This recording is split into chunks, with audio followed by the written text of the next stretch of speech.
இயேசு கிறிஸ்துவினால் அன்பு கூறப்பட்ட தேவ ஜனமே, முற்காலங்களிலே பூமியிலே அக்கிரமம் பெருகினபடினாலே இந்த பூமியை அழிப்பதற்கு தேவன் சித்தமாயிருந்து, அந்நாட்களிலே நோவா என்ற ஒரு மனிதன் உத்தமம் நீதிமானாய் இருந்தபடினாலே அவரிடத்திலே, நீ ஒரு பேழையை ஆயத்தப்படுத்து, 40 நாள் அளவிலே மழை வரப்போகிறது, ஜலத்தினாலே இந்த பூமி அழிய போகிறது, நீ இந்த செய்தியை அறிவித்து யாரெல்லாம் அந்த பேழைக்குள்ளே கடந்து வந்து அண்டிக் கொள்வார்களோ அவர்களுக்கு நீ இந்த செய்தியை சொல்லு என்றார். நோவா தேவன் சொன்னபடியே அந்த பேழையை ஆயத்தப்படுத்தினார். அநேகருக்கு சொன்னார், 40 நாளிலே இந்த பூமி ஜலத்தினால் அழிய போகிறது, இந்த பேழைக்குள்ளே வந்து தஞ்சம் புகுந்து கொள்ளுங்கள் என்று அநேகரை அழைத்தார். ஆனால் யாருமே அந்த வார்த்தைக்கு செவிசாய்க்கவில்லை. எல்லாரும் அவரை பரியாசம் பண்ணினார்கள். ஆனாலும் தேவன் சொன்ன வார்த்தையின்படி அந்த பேழையை ஆயத்தப்படுத்தி அந்த பேழைக்குள்ளே அவரும் அவருடைய குடும்பத்தை சார்ந்தவர்களும் அண்டிக் கொண்டார்கள்.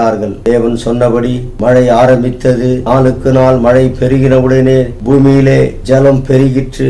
பூமியிலே மிருக ஜீவன்கள் எல்லாம் அழிந்தது. படிப்படியாய் ஒட்டுமொத்தமான ஜனங்களும் அழிந்து போனார்கள். நோவாவின் குடும்பம் மாத்திரம் காக்கப்பட்டது. இன்றைக்கும் ஆண்டவராகிய இயேசு கிறிஸ்து பூமியிலே அக்கிரமம் பெருகினபடினாலே அவர் இரட்சகராய் இந்த பூமியிலே வந்து மனுகுலத்தின் பாவத்தை தன் மீது ஏற்றுக்கொண்டு மனம் திரும்புங்கள் என்று சுவிசேஷத்தை அறிவித்தார். இன்னமும் அறிவிக்க செய்து கொண்டிருக்கிறார். அவருடைய வருகை எதிர்நோக்கி இருக்கிறது. இதோ சீக்கிரமாய் வருகிறேன் என்று சொன்ன ஆண்டவர் அவருடைய வருகைக்கு அவருடைய ஜனங்களை ஆயத்தப்படுத்தும்படிக்கு இந்நாள் வரைக்கும் இந்த நற்செய்தியானது அறிவிக்கப்பட்டு வருகிறது. ஆண்டவராகிய இயேசு கிறிஸ்து மத்திய ஆகாயத்திலே பூமியின் சகல கோத்திரத்தாரும் கண்டு புலம்பும்படி மேகங்களுடனே வரப்போகிறார். அவருடைய வருகைக்கு நாம் ஆயத்தமாயிருந்து எடுத்துக் கொள்ளப்படுவதற்கு தகுதியுடையவர்களாக மனம் திரும்பி சத்தியத்தை நோக்கி நாம் நடப்போம். தேவனுடைய வருகையிலே கைவிடப்படக்கூடாதபடி வாருங்கள் என்று அழைக்கக்கூடிய